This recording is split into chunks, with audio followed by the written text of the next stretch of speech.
tearing up thinking about it, just with the Kobe situation, you know? You just never know. And so I just wanted to be a good example, you know? Never, in no world, would I hand him over to someone like that, who at a minimum, you know, is a rap star in a very controversial industry full of debauchery. People take for granted encounters. Jealous, it's a spread, it's happiness. Right. True happiness. What up, man? How you doing? That's where that What's up, dog? Good. It rains on the just and the unjust. Mm-hmm. So you could do everything right, and then your life is full of resentment then. Because you're like, right. wolf. You're gonna go bad at one point. 1,000%. The internet is ablaze with previous interviews after Justin Bieber's latest comments on Diddy and Ashton Kutcher. And party tales are being examined more closely than ever. In the midst of this, Jaguar Wright reappears, asserting that Ashton Kutcher's ascent and connections was far from the polished picture Hollywood portrayed, and disclosing that prior to his notoriety, he was already associated with Diddy's darker circles. Justin was once ensnared in circles. Mila Kunis and Ashton Kutcher were before Ashton and his Diddy partying became a set. Like, there's a lot of stuff that's government-based going on. You got Ashton Kutcher in love with Mila Kunis on that 70s show. Then they break up for absolutely no reason after he starts hanging out with Diddy. Then he marries Demi Moore, who drained him of all the adrenochrome she can, and apparently he replenished himself by doing inappropriate things with their daughters. Jaguar also mentions Danny Masterson, noting that Ashton Kutcher had openly supported him. Now that Masterson is incarcerated and the investigation around him is underway, Kutcher's prior support is being examined with much more skepticism and scrutiny. And then there's the Danny Masterson connection too,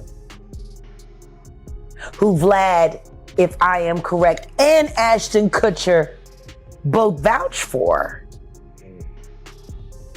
These are weird people. The most attention-grabbing moment occurs when Jaguar shifts the focus to Justin Bieber and recounts an earlier interview in which he grew very distraught when discussing Billie Eilish, candidly acknowledging that his greatest wish had always been to keep her safe. A direct admission that revealed a sensitive, vulnerable aspect of him that is never caught or emphasized in the spotlight of tabloid headlines. You know, I don't know how many opportunities I'm gonna get. You know, we never know how many opportunities we're gonna get with anybody. I mean, I'm tearing up thinking about it, just with the Kobe situation, you know? You just never know. And so I just wanted to be a good example, you know? And yeah. Did you feel protective of her? Yeah, I definitely feel protective of her. It was hard for me being that young and being in the industry and not knowing where to turn, and everyone, you know, telling me they love me and, you know, just turn their back on you in a second. So yeah, it's hard because I want her to know that, you know, she can count on me, but at the end of the day, I'm never gonna force myself to be in a relationship with her. It has to be natural, right? So I just kind of, you know, let her do her thing, and if she ever needs me, I'm gonna be here for her. But yeah, just protecting those moments, because people take for granted encounters, and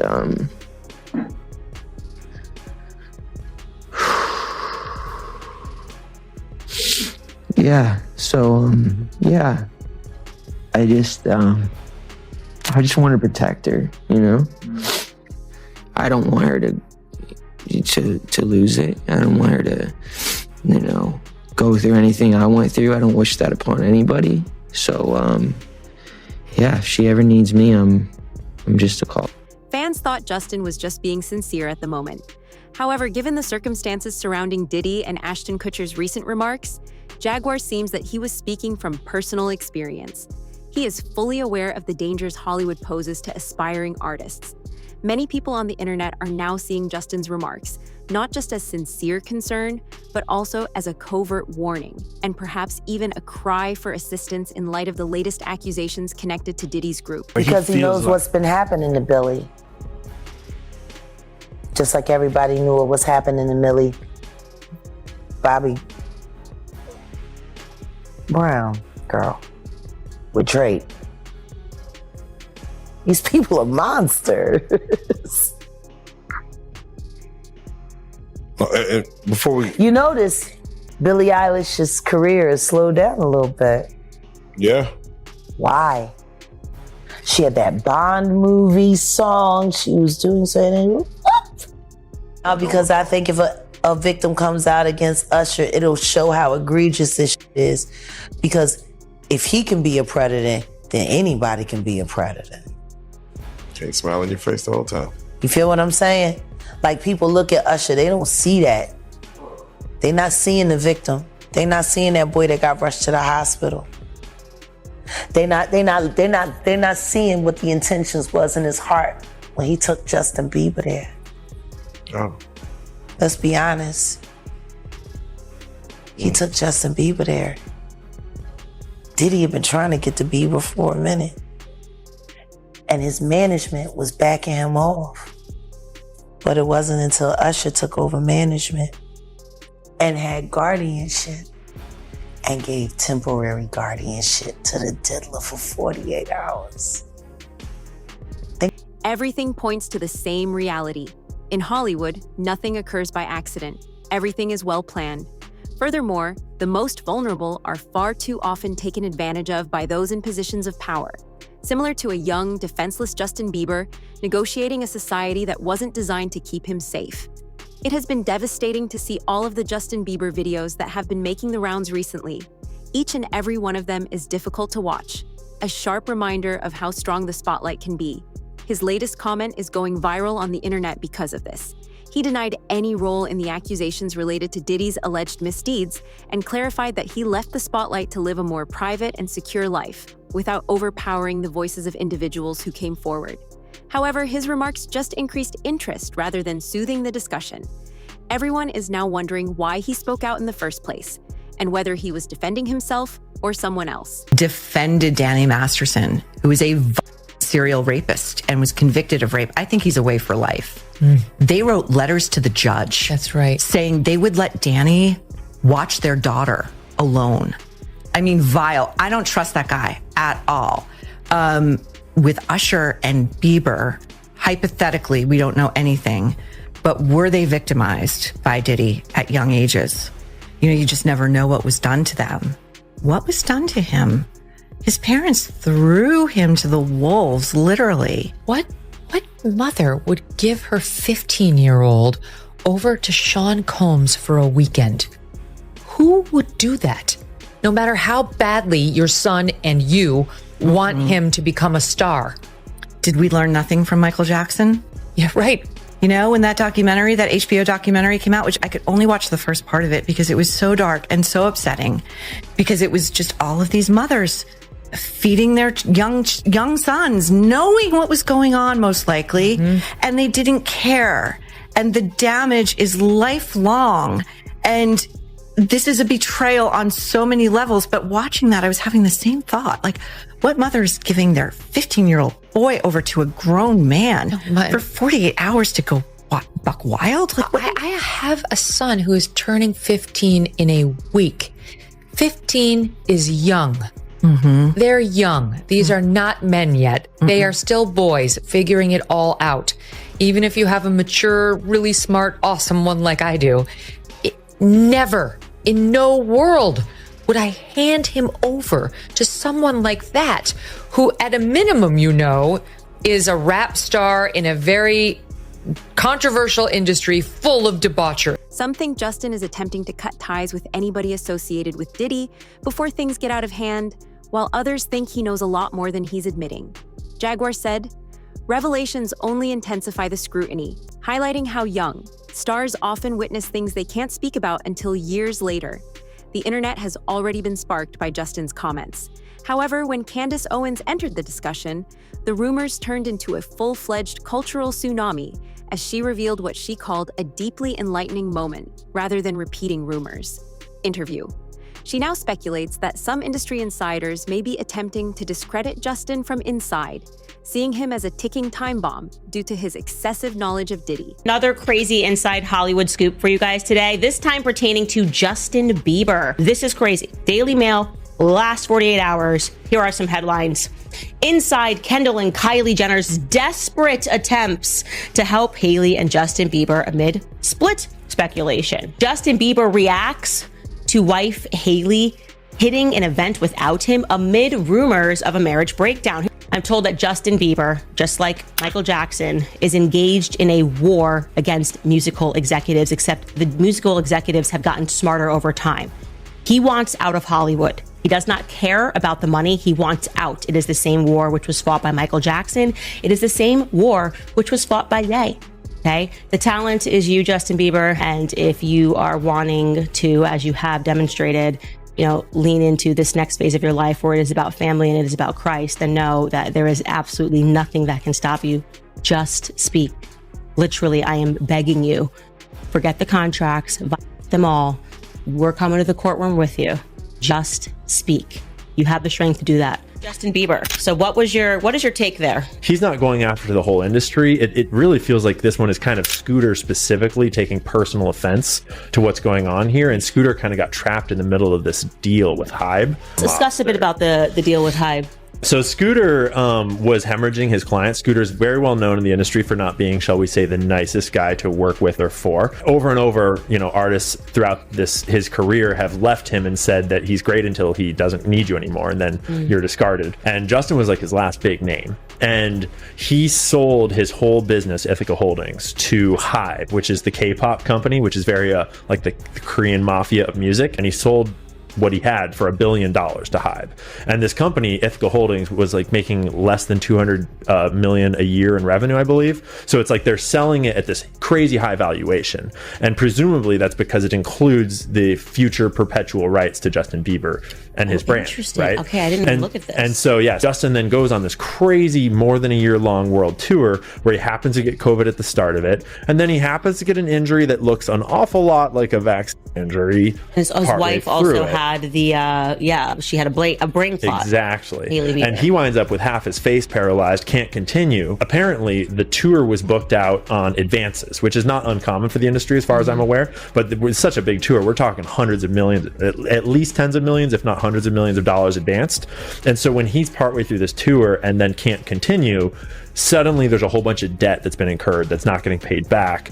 And obviously then Justin goes to his management and is like, so we have insurance, right? This is no problem. We have insurance for this kind of a thing. And allegedly what then was told to him is that, no, you broke your contract. So there is no insurance payout here. You actually have to cover this debt. Like all of these things reflect on the management and how poor their management style is. So that all happens in the middle, and Justin is trying to get out, and Scooter's on the hook for $1 billion worth of value. Like he's promised $1 billion worth of Justin Bieber's future to this Korean company, which he's now on the board of. It feels to me like everyone is sort of trapped in bad ideas that are sort of leveraged to the hilt in terms of how much money is involved and how many promises are involved, and it all revolves around Justin continuing to produce music, which, like, anyone who's had a kid or a creative in their life knows that no creative dude like Justin is going to be producing hit singles if he hates you and you're trying to control his whole life. And so it feels like we're seeing not only these smear campaigns to try to get him back in line coming from Scooter,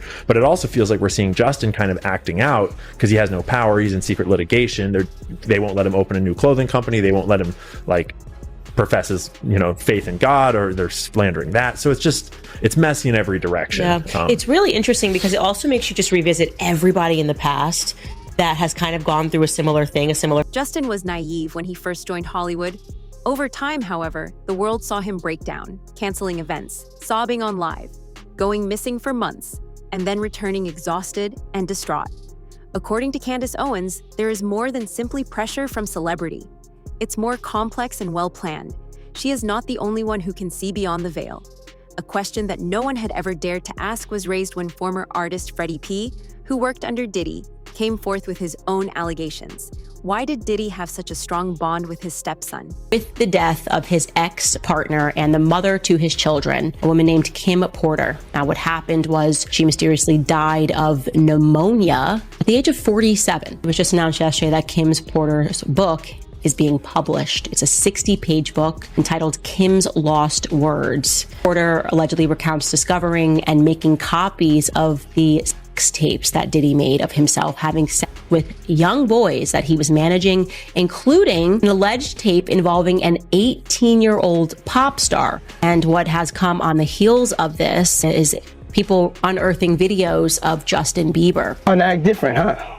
You ain't been calling me and hanging out the way we used to hang out. Justin Bieber was, in my view, a child victim. I want to make sure people remember that and give him the grace as someone who has somehow survived this. Then turned his focus entirely on Justin Bieber, remembering many videos that showed the singer in Diddy's company, where he always seemed tight, uncomfortable, and out of place.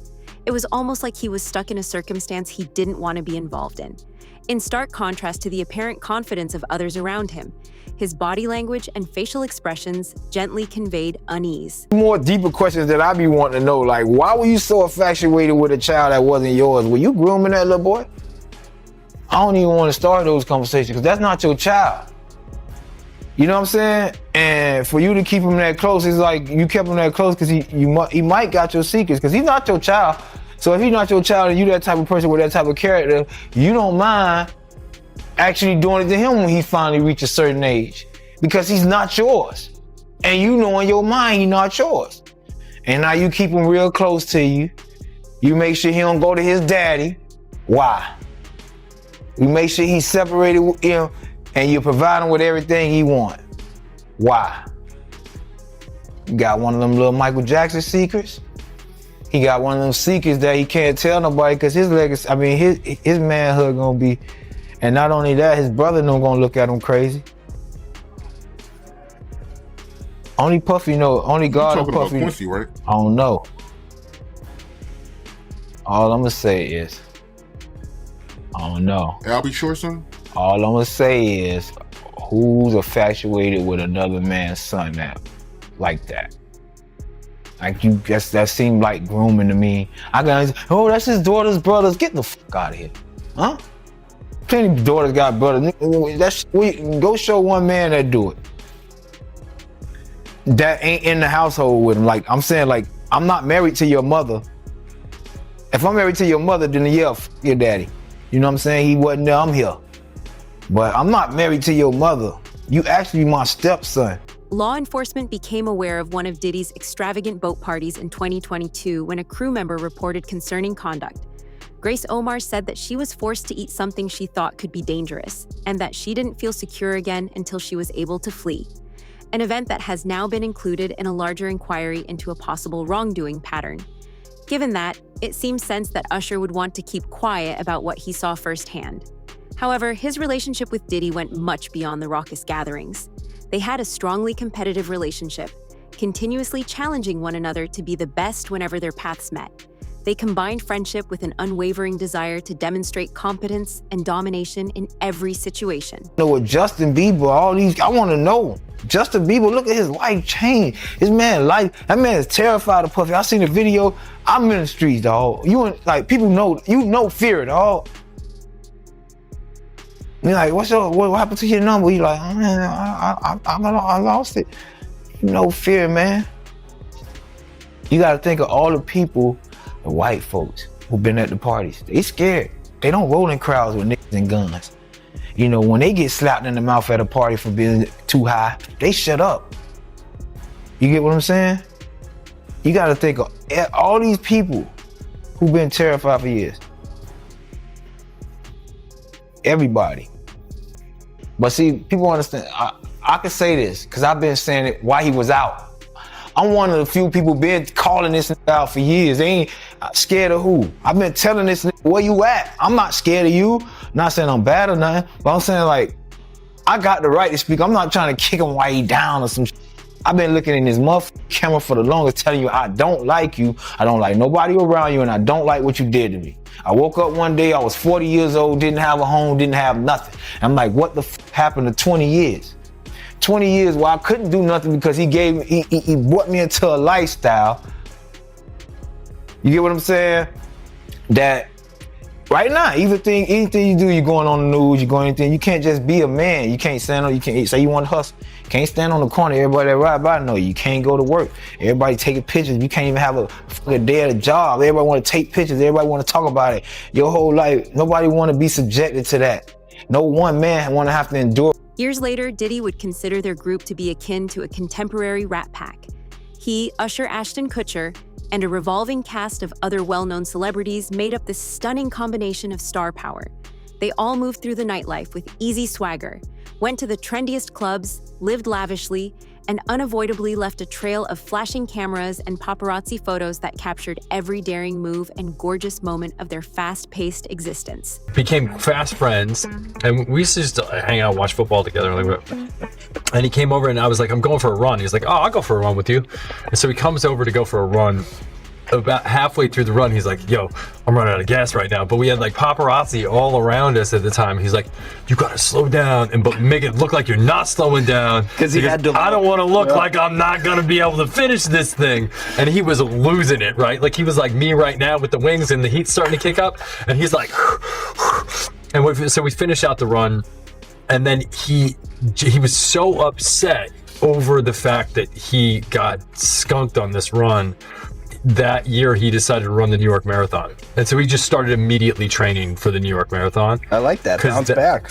Well, he just can't lose. Even when he's that close to humility, that like it becomes a driver, and so then he went out and ran the In the end, Gene is certain that Diddy would reveal all of the information he knew about everyone in his immediate vicinity if he ever found himself in a position where he had to defend or protect himself, making sure that each admission not only benefited his own protection, but also presented him in the most innocent and blameless light imaginable. Just heard about that. But you heard about the reports that Ashton Kutcher, he's worried that Diddy might lie on his friends? You heard about that? But that's what I've been saying. I said, if the federal government wanted somebody more than they want Diddy, if he has some information about some people that they would rather have other than him, he's able to get that information to them. But they gotta want it. They gotta want it. And Ashton Kutcher and him was good. They were real tight. One time, me, him, Ashton Kutcher went to a Nets game and we met Jay-Z there. You know what I'm saying? So they were close, they was cool. But you think Diddy would do something like that? Lie on other celebrities? Well, why would it have to be a lie? Because if he get caught in, he gonna be as truthful as possible. You understand? He's gonna give them enough information, whereas that it's gonna make him look like the choir boy. So, Ashton Kutcher, he has a right to be kind of alarmed if he was doing things with Diddy. With Diddy, him and a couple other guys was hanging out. Leonardo, one other guy too, I forgot the other guy's name. So, they all might be worried. For him to come out with that comment, I mean, that is suspect. It sounds like he's worried that Diddy might give up some information. That's why he made that statement, to set it up. To set up the atmosphere that, yo, this guy's gonna lie on us. This guy ain't gonna tell the truth on us.